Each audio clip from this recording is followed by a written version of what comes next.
Bonjour à tous, alors je suis ravi de vous retrouver pour cette nouvelle étude. Alors une étude qui est très importante puisqu'elle va vous permettre de fortifier votre foi à vous qui avez donné votre vie à Christ, mais elle va vous permettre aussi de vous équiper pour pouvoir répondre à ceux qui n'ont pas la foi, à ceux qui disent finalement que Jésus n'existe pas, que Dieu n'existe pas.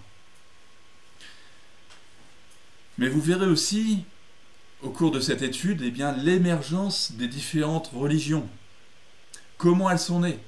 Et là encore, si vous avez des doutes, vous serez fortifié dans votre foi.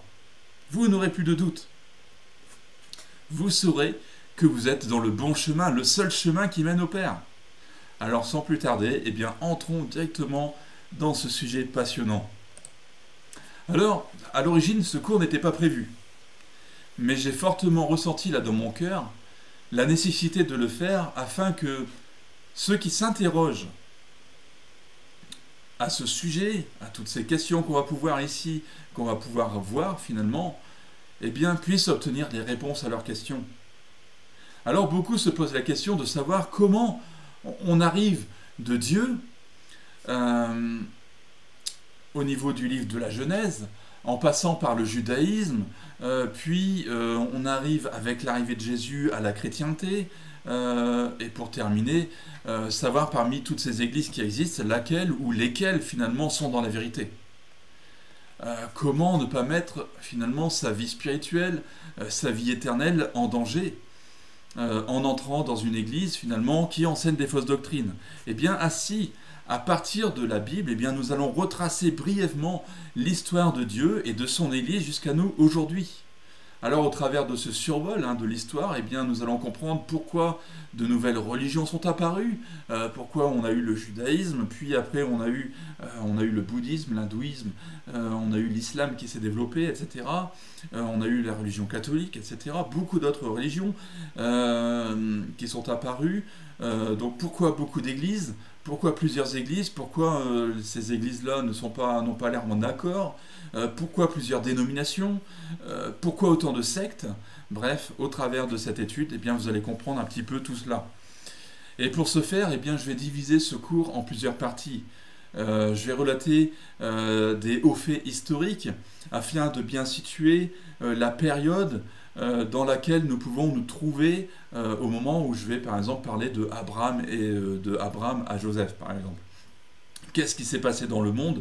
Qu'est-ce qui s'est passé à l'échelle mondiale afin qu'on puisse vraiment resituer correctement l'histoire de Abraham par exemple.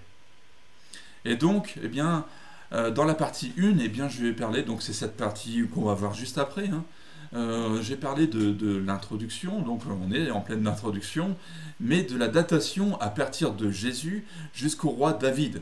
Et comme ça, on va remonter 1000 ans d'histoire.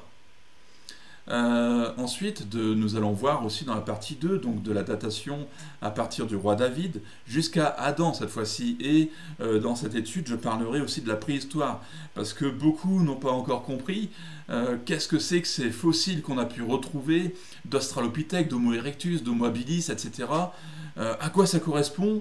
Où les situer finalement par rapport à Adam? Est-ce qu'on les situe avant Adam? Est-ce qu'il y a eu un monde, finalement, tout un monde avant Adam? À quoi pouvait ressembler Adam? Est-ce que Adam était un homme de Cro-Magnon? Etc. Bon, on va répondre à tout cela, vous inquiétez pas. S'il faut la partie 2, je la diviserai peut-être en deux parties pour que ça soit vraiment totalement complet. Et ensuite, on va voir donc dans la partie 3 de la création, donc Genèse 1, au commencement Dieu créa le ciel et la terre, donc de la création de Dieu jusqu'à Abraham. Et ensuite, on va voir de Abraham, et je pense que toutes ces parties, elles seront divisées en plusieurs autres parties. Parce que je pense que il faut quand même une demi-heure, ça sera trop court, du coup je pense 2 fois 30 minutes à chaque fois, ça serait vraiment bien. Donc dans la partie 4, on va parler de Abraham à Joseph. Ensuite, on parlera de Joseph à Moïse, de Moïse à David, de David à la fin du royaume, donc en 722 avant Jésus-Christ. Ensuite, de la fin du royaume à la reconstruction des murailles de Jérusalem en 445 avant Jésus-Christ. Ensuite, dans la partie 9, de la reconstruction des murailles jusqu'à la naissance de Jésus. Et vous savez maintenant, au travers de la dernière étude, que cette histoire, il y a eu beaucoup de phénomènes, il y a eu beaucoup de faits historiques qui se sont déroulés durant cette période. Vous savez que c'est la période intertestamentaire notamment. Ensuite, on parlera de la naissance de Jésus, donc entre -6 et -4, mais je vais prendre une date fixe qui est -5 pour moi. Donc voilà, c'est mon avis, c'est -5 avant Jésus-Christ. Donc voilà, et jusqu'à sa mort en l'an 30. Ensuite, de l'an 30 à l'an 313, hein, vous savez qu'en 313, il y a eu un empereur qui a bouleversé le monde, et notamment l'arrivée d'une nouvelle religion, donc le catholicisme, qui est apparu. Donc on aura l'occasion de reparler de cela, dans la partie 12, on verra de ce qui s'est passé avec l'émergence justement du catholicisme, et donc il y a eu de nouvelles doctrines qui sont arrivées en 313, donc jusqu'au 5e siècle. Du 5e siècle au 11e siècle, on va voir aussi du 11e au 3e, du 13e jusqu'au 16e, du 16e au 17e siècle. On va remonter le Moyen-Âge, on va voir un petit peu aussi les persécutions qu'il y a pu y avoir entre les guerres entre protestants et catholiques. Mais on verra aussi l'émergence d'autres religions qui sont apparues, d'autres sectes qui sont apparues au cours de ces années-là. Et pour la partie 18, donc du 19e siècle, la partie 17, c'est du 17e siècle au 19e siècle. Et là, on verra que aussi il y a eu vraiment des mouvements de réveil très importants qui montrent finalement que on peut encore vivre le livre des actes. C'est-à-dire que dans la partie 17, vous verrez, le livre des actes est encore pour nous aujourd'hui. Il se passait des miracles, des guérisons. Il se passait vraiment tout ce qu'on voit dans le livre des actes, on le voyait. Il y avait vraiment des grands hommes de Dieu qui étaient là et qui ont vraiment bouleversé le monde. Et on verra donc du 19e siècle jusqu'à aujourd'hui qu'est-ce qu'on a comme église, etc. Quelles sont les doctrines qui ressortent, etc. Voilà, donc comme vous voyez, ce programme va être un petit peu plus long que d'habitude. Alors, mais avant d'entrer pleinement dans cette étude, eh bien, je tiens à replacer le contexte. Alors, pendant plusieurs jours, eh bien, je me suis amusé à recalculer les dates de la généalogie de Jésus. Et petit à petit, eh bien, je suis remonté donc de la généalogie de Jésus, donc de -5, jusqu'à Adam et Ève, afin d'obtenir une date plus ou moins précise. C'est mon interprétation. Vous savez qu'il y aura sur d'autres sites, vous allez trouver d'autres âges, mais vous verrez qu'on est vraiment dans le même moule pour situer à peu près Adam et Ève. Donc on est vraiment dans les années 4000 avant Jésus-Christ, on n'est pas plus loin, bien que certains montent jusqu'à 6000, mais voilà, on ne va pas au-dessus de 10 000 ans, quoi. Donc vraiment, c'est cette fourchette assez importante, tout de même, mais vous verrez, on peut situer un peu plus précisément, donner une date assez précise quand même de la date de création finalement de Adam et Ève. Par ailleurs, à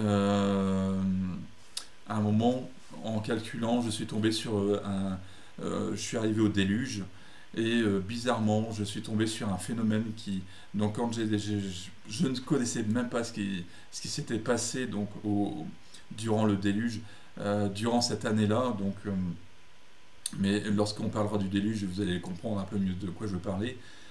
Mais lorsque j'ai regardé un petit peu les faits historiques à la date que j'ai trouvée justement du déluge, eh bien je suis tombé sur un événement climatique majeur qui a eu lieu, donc ça c'est la science qui nous le dit, et du coup je me dis, je suis peut-être pas très loin de la vérité quand même. Donc voilà, les dates que je vais vous donner, c'est mon interprétation, ce sont mes calculs, donc il y aura d'autres, si vous allez sur d'autres sites, vous allez trouver d'autres dates, mais on est à peu près dans le même, tous dans le même secteur, voilà. Et donc pour justement remonter comme ça, eh bien, je suis remonté donc de la naissance de Jésus, que nous connaissons de manière assez précise, puis à l'aide de sa généalogie qui est située dans le premier chapitre de Matthieu, et aussi à l'aide de sa seconde généalogie qu'on retrouve dans Luc chapitre 3, eh bien je suis remonté dans le temps, avec les renseignements bien sûr que nous retrouvons dans la Bible. Sachez qu'on peut faire des recherches de noms, par exemple, on peut taper le roi David, Salomon par exemple, sur internet, on va trouver des dates.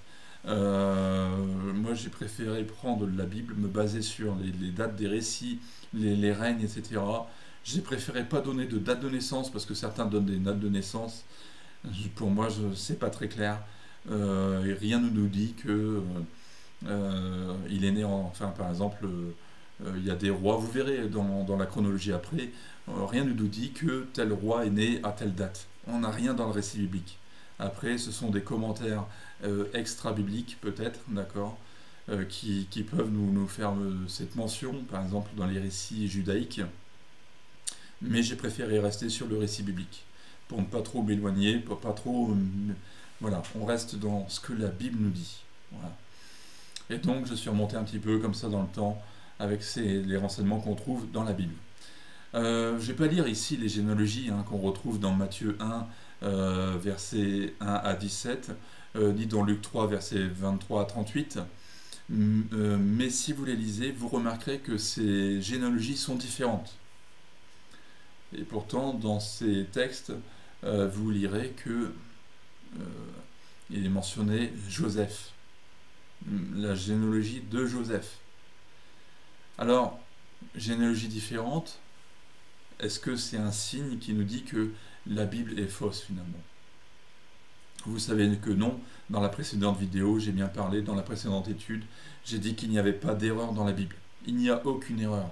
Seulement, lorsqu'on lit la Bible, et notamment ici les généalogies, il y a des choses qu'on doit comprendre. Il faut savoir certaines choses. Et pour cela, on se rattache à l'Ancien Testament. L'Ancien Testament qui finalement est une annonce des choses qui vont se passer dans le Nouveau Testament. Alors, pour bien comprendre cela, Matthieu, par exemple, Matthieu chapitre 1, entame directement son livre en citant la généalogie de Jésus. Et ici, vous remarquerez que dans cette liste, il y a de nombreux rois qui y figurent. Alors, il faut savoir que Matthieu, ça c'est une chose qui est très importante, Matthieu souligne cette lignée royale de Jésus qui lui permet, en toute logique, de prétendre au titre de roi d'Israël. Parce que dans le Nouveau Testament, vous allez voir qu'il y a énormément de versets qui nous parlent du roi d'Israël. Mais, dans cette étude, dans cette généalogie de Matthieu, vous allez voir qu'il y a un problème avec un roi. Alors, dès le début de son livre, Matthieu met clairement l'accent sur le fait que Jésus est un descendant du roi David. Ce qui montre finalement que Jésus est l'accomplissement de nombreuses prophéties qui se trouvent dans l'Ancien Testament. Comme ici, par exemple, dans Ésaïe 11, verset 10. Ce jour-là, la racine d'Isaïe, dressée comme un étendard pour les peuples, sera recherchée par les nations et son lieu de résidence sera glorieux. Alors ici, cette racine d'Ésaïe, d'autres traductions nous parlent du rejeton d'Isaïe. Sachez que l'on parle de Jésus. Isaïe, c'est le père de David. Mais nous avons ici le psaume aussi 89 qui nous dit j'ai fait alliance avec celui que j'ai choisi, j'ai fait ce serment avec mon serviteur David, j'affermirai ta descendance pour toujours et j'établirai ton trône pour l'éternité. Nous avons aussi ce psaume 89, versets 36 à 37, qui nous dit « J'ai prêté une fois serment par ma sainteté, je ne mentirai pas à David, sa descendance subsistera toujours, son trône sera pareil au soleil devant moi comme la lune, il sera établi éternellement. » Descendance qui subsistera toujours, éternellement. Remarquez un petit peu ce que j'ai souligné. Le témoin qui est dans le ciel est fidèle. Donc ces textes nous parlent d'une descendance qui dure éternellement. Donc cette descendance ne peut pas être cette suite de rois qui se sont succédés à la mort de David. Dans ces textes, nous parlons bien de Jésus. Allons plus loin. Michée 5. Et toi, Bethléem Ephrata, qui es petite parmi les villes de Juda, de toi sortira pour moi celui qui dominera sur Israël et dont l'origine remonte loin dans le passé, à l'éternité. Et donc, accomplissement de cette prophétie, nous la retrouvons ici dans Matthieu 2, versets 1 à 6. Jésus naquit à Bethléem en Judée, à l'époque du roi Hérode, Or, des mages venus d'Orient arrivèrent à Jérusalem et dirent: Où est le roi des Juifs qui vient de naître? En effet, nous avons vu son étoile en Orient et nous sommes venus pour l'adorer. Quand le roi Hérode apprit cela, il fut troublé et tout Jérusalem avec lui. Il rassembla tous les chefs des prêtres et spécialistes de la loi que comptait le peuple et leur demanda où le Messie devait naître. Ils lui dirent: À Bethléem en Judée, car voici ce qui a été écrit par le prophète. Et toi, Bethléem, terre de Juda, tu n'es certes pas la plus petite parmi les principales villes de Juda, car de toi sortira un chef qui prendra soin d'Israël, mon peuple. Et nous avons ici donc les confirmations qui arrivent ici dans Jean 1, 49. Nathanaël répondit: Maître, tu es le Fils de Dieu, tu es le roi d'Israël. Encore une autre confirmation ici dans Jean 12. Elles prirent des branches de palmier et allèrent à sa rencontre en criant: Hosanna, béni soit celui qui vient au nom du Seigneur, le roi d'Israël. Ici, nous sommes dans Marc 15 maintenant. Dans Marc 15, où là, le Messie, le roi d'Israël, est crucifié. Et là, il y en a qui se moquent, qui le tentent. Que le Messie, le roi d'Israël, descende maintenant de la croix, afin que nous voyions et que nous croyions. Ceux qui étaient crucifiés avec lui l'insultaient aussi. Donc là, on est avant la repentance d'un des brigands sur la croix, à qui Jésus a dit: Aujourd'hui même, tu seras avec moi dans le paradis. Et nous avons aussi donc Matthieu 27, pour indiquer le motif de sa condamnation. Vous savez, dans certains pays, on voit au-dessus de la croix, il y a un motif INRI, Jesus Nazareus Rex Judaeum, INRI. C'est ça, parce que en latin, le J n'existe pas, donc c'est I, INRI. Vous retrouvez INRI quelquefois. Et donc, pour le motif de condamnation, ici, vous retrouverez donc au-dessus Jésus, roi des Juifs. Jesus Narazeu, Rex, roi des Juifs. Voilà, Rex Judaeum. Alors, les Juifs attendaient un roi, un simple roi, comme il y a pu en avoir dans le passé. Un roi qui puisse sauver Israël. Mais, vous le savez déjà, Jésus était bien plus qu'un simple roi. Et Matthieu donc suit la filiation royale de Jésus à partir de Joseph.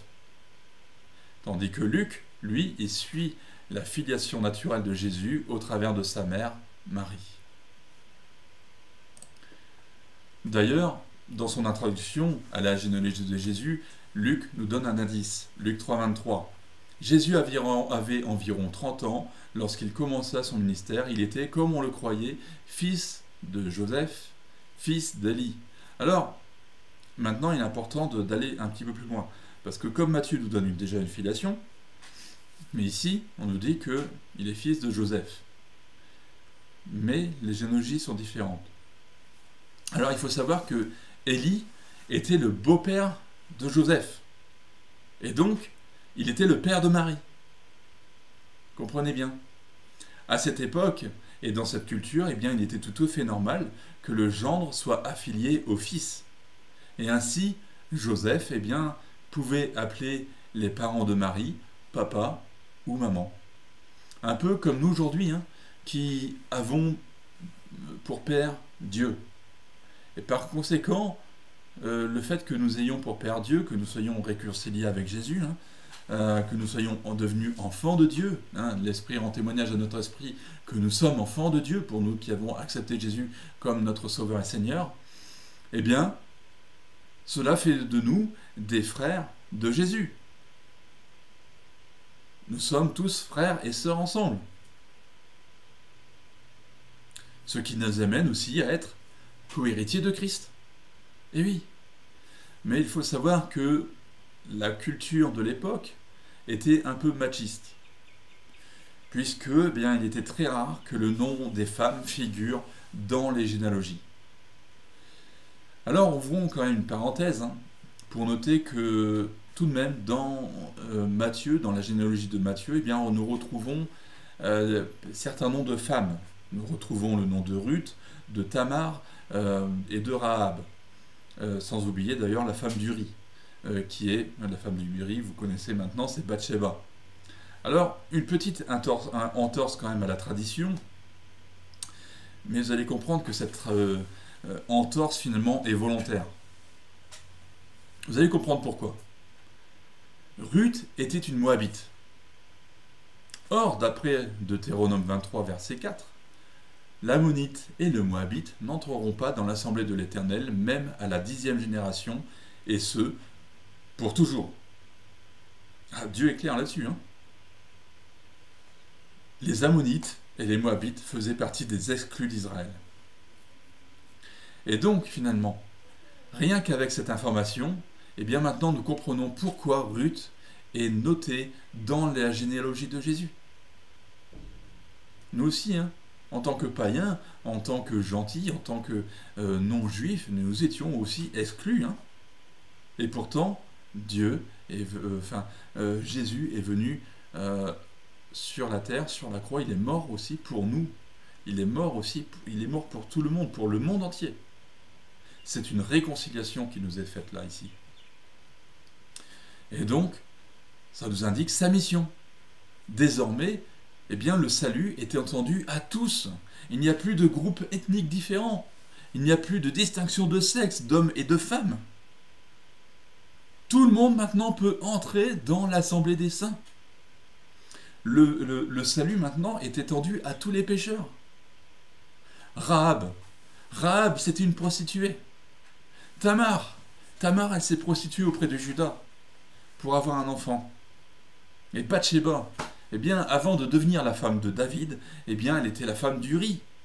Vous savez que David avait commis un adultère avec cette femme.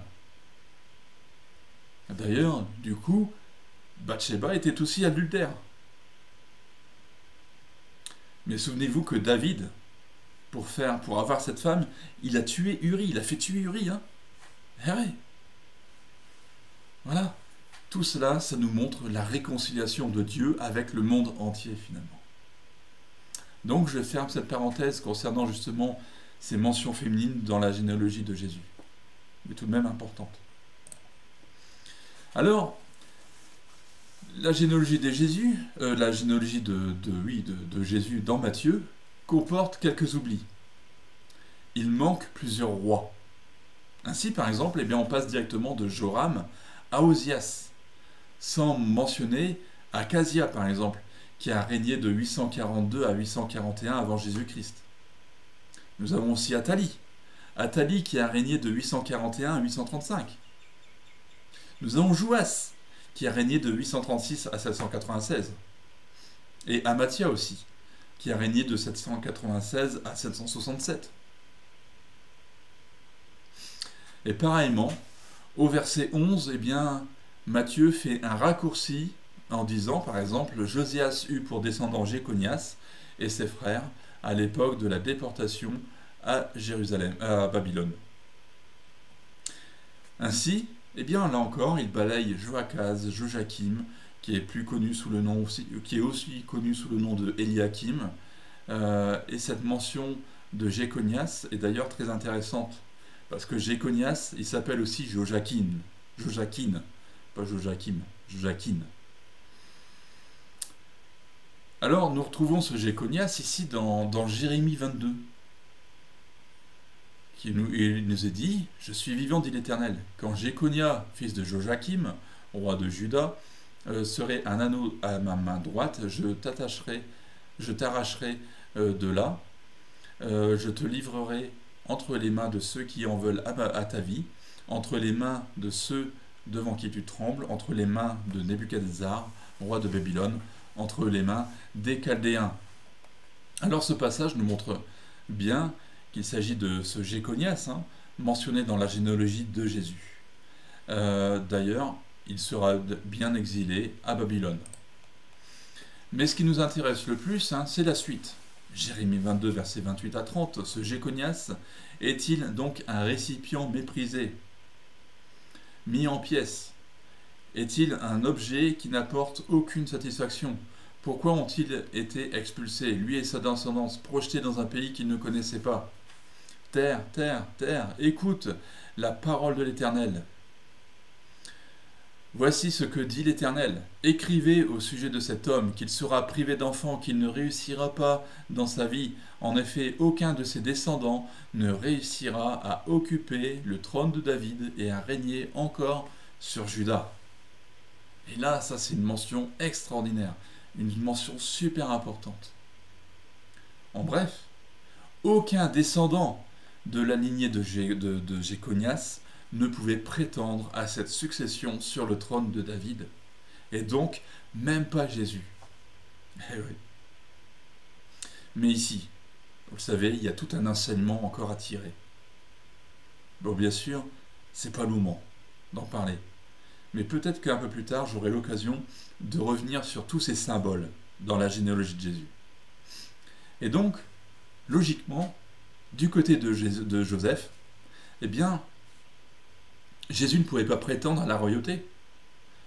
Cependant, n'oubliez pas que Marie, elle aussi descend de David. Et par conséquent, eh bien, de cette filiation, Jésus pouvait prétendre à être roi sur Israël. Alors, pour conclure sur ce point, David nous donne la généalogie de Jésus à partir de Joseph, tandis que Luc nous donne la généalogie de Jésus à partir de la famille de Marie. Et donc, il y a un tronc commun jusqu'à David. Puis ensuite, dès qu'on arrive à David, il y a une séparation. Vous savez que David a eu plusieurs enfants, dont deux qui nous intéressent particulièrement aujourd'hui. Salomon et Nathan. Eh bien, de la descendance de Nathan est née Marie, et de la descendance de Salomon est né Joseph, tout simplement. Et donc, de ce fait, Jésus était autant descendant de roi du côté de Joseph que du côté de Marie. Voilà. Donc, je termine sur ce point qui me paraissait important de clarifier, que certains d'ailleurs pourraient utiliser pour dire que la Bible est erronée.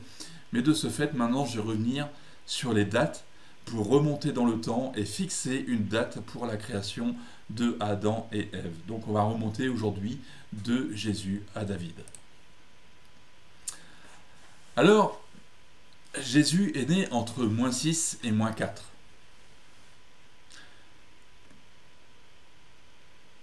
Donc la date de -5 donc, est pour moi privilégiée. Donc ce sera donc notre date, hein, -5, voilà.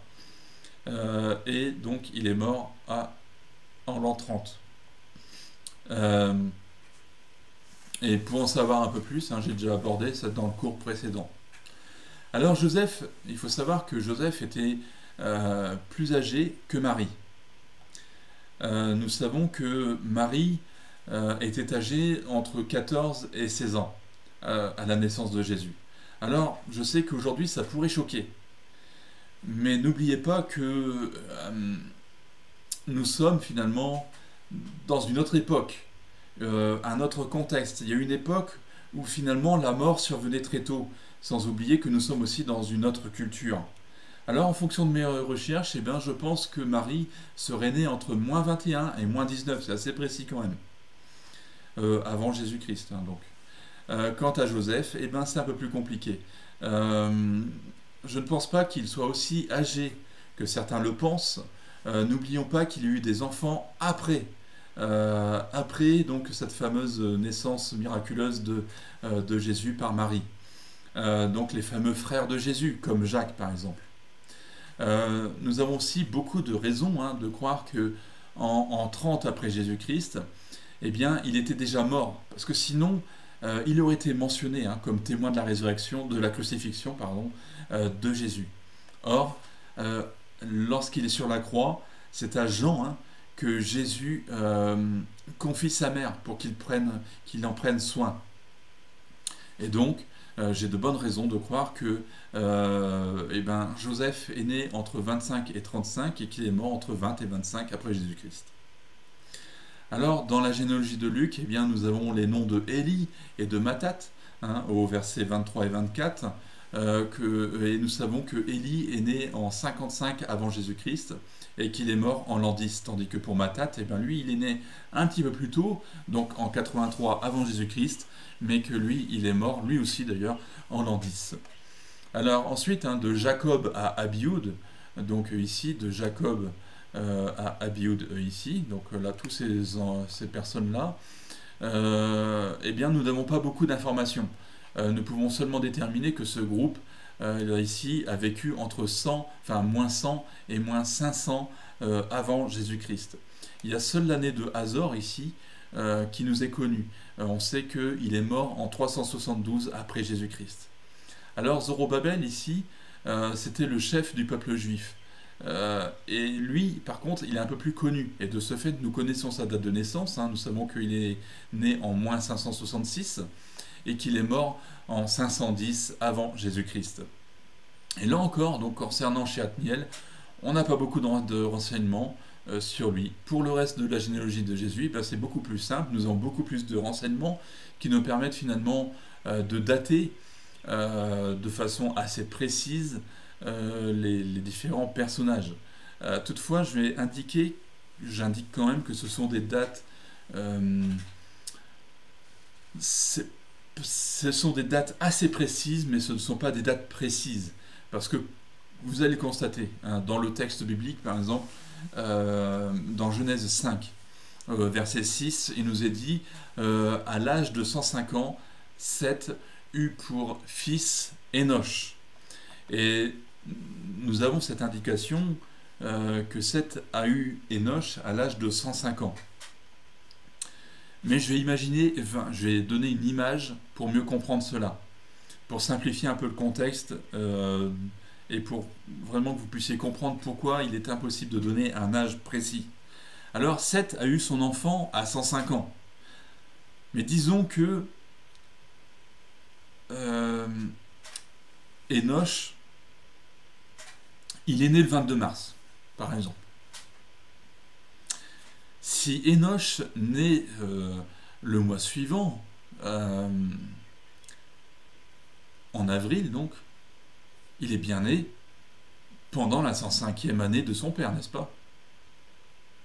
Mais s'il est né l'année suivante, en février, eh bien là encore, il est né durant la 105e année de son père.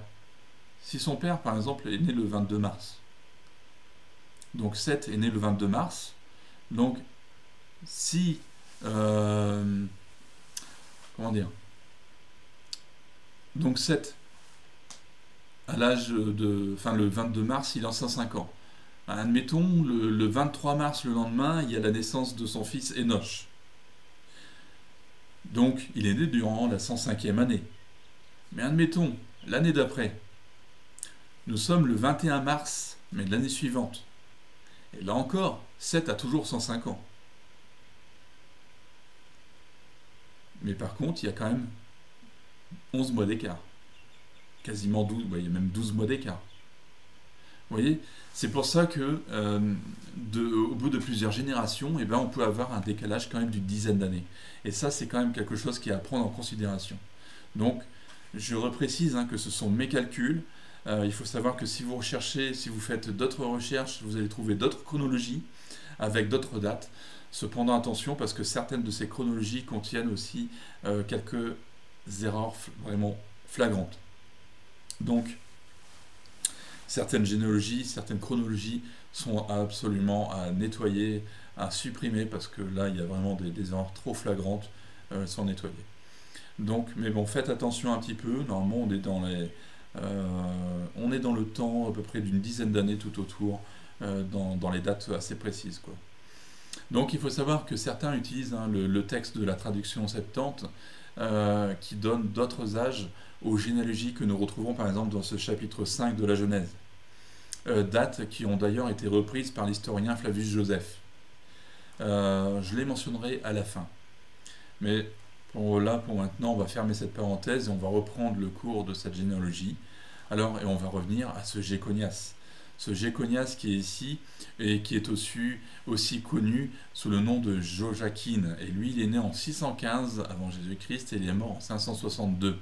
Et il a régné sur Juda pendant 3 mois. Vers 598, si mes souvenirs sont bons. Ensuite, nous avons Joachim, là ici. Il est aussi connu sous le nom d'Eliakim. Euh, il est né en 632 et il est mort donc 632 en 598. Voilà, 598 avant Jésus-Christ. Joachaz, lui, il est né en 633. Il a régné pendant 3 mois sur Juda, en 609 avant Jésus-Christ.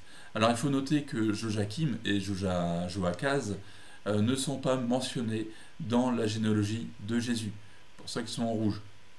Donc moi ici je les mets dans la généalogie de Jésus seulement à titre indicatif pour remonter petit à petit dans le temps. Nous avons aussi Josias qui est né en 648 et qui est mort en 609 et il a régné sur Juda entre 641 et 609 avant Jésus-Christ. Nous avons ici Amon. Amon, il est né en 664 et il est mort en 641 et il a régné sur Juda entre 643 et 641. Manassé. Manassé est né en 709 et il est mort en 643. Et il faut savoir que lui aussi, il a régné sur Juda entre 697 et 643 avant Jésus-Christ.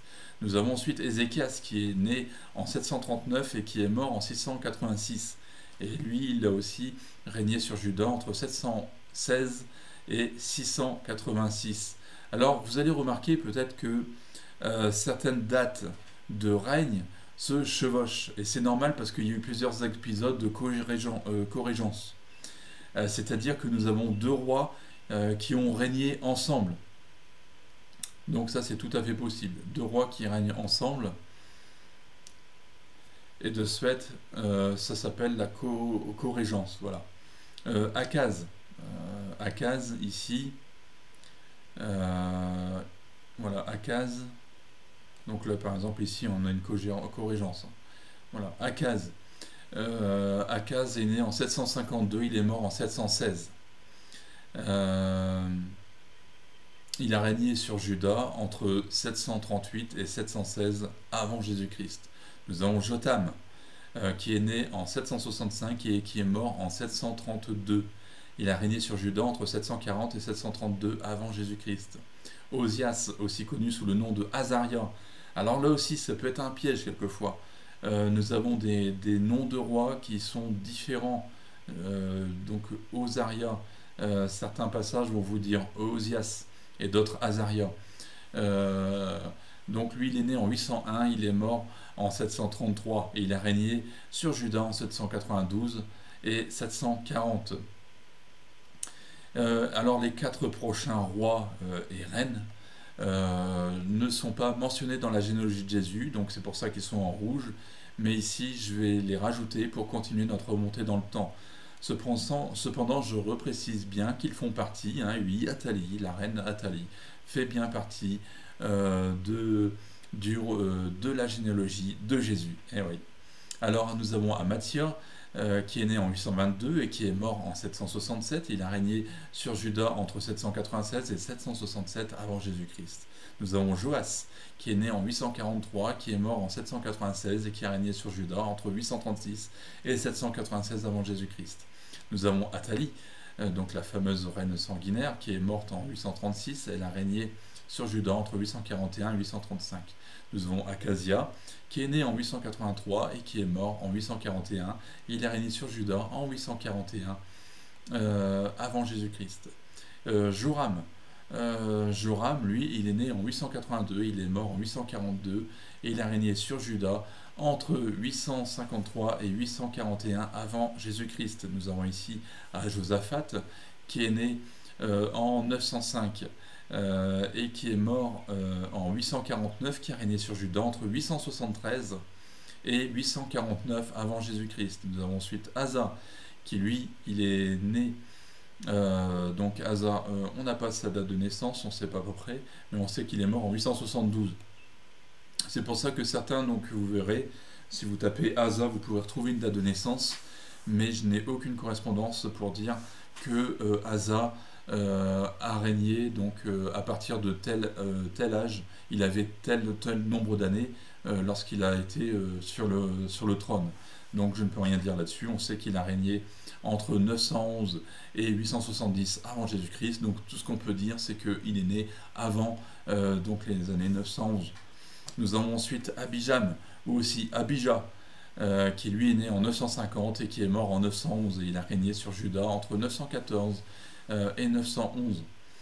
Nous avons Roboam qui est né en 972 et qui est mort en 913. Il a régné sur Juda en 931 et il est mort de 931 à 913. Donc là aussi, son année de fin de règne, c'est son année de mort. La plupart ont été quand même bien assassinés. Nous avons Salomon aussi, qui est né en 986 et qui est mort en 931 et qui a régné donc sur Juda et Israël. Et oui, là cette fois-ci ça change, donc entre 970 et 931 avant Jésus-Christ.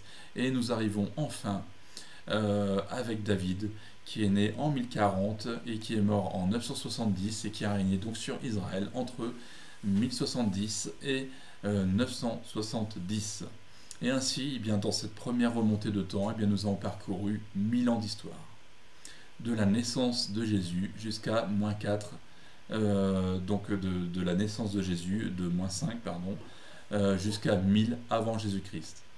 Et donc je vais m'arrêter pour aujourd'hui sur ce point.